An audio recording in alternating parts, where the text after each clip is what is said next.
Hey guys, welcome to another property showcase by propertycozy.com. Let's take a trip to Pimento Hill in Beecher Town, St. Anne. We have here a fabulous 14 acres home with lots of mature trees with a variety of fruits such as ackee, avocado, June plum, orange, lime, mango, cane, and many more. There are 3 villas on the property.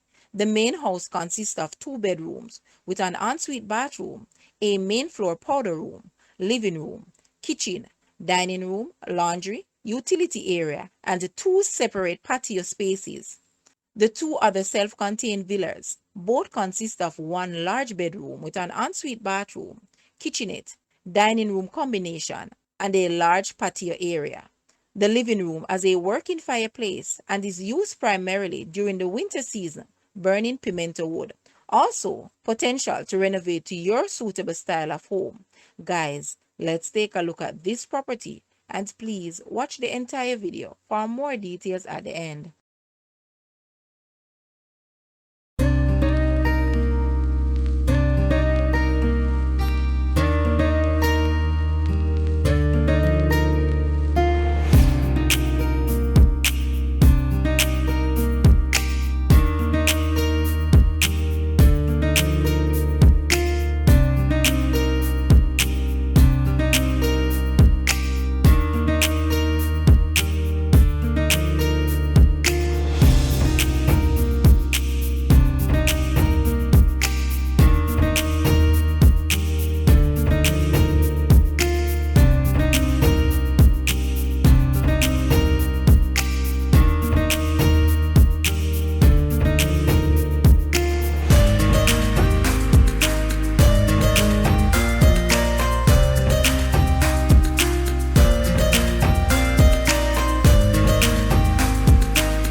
The asking price for this property is US 1.2 million or Jamaican $184.6 million. To purchase or make an offer, please take a look at your screen or you may visit the description area below for full details. If you like this video, please hit the like button and also share with a friend. Thanks for watching, guys.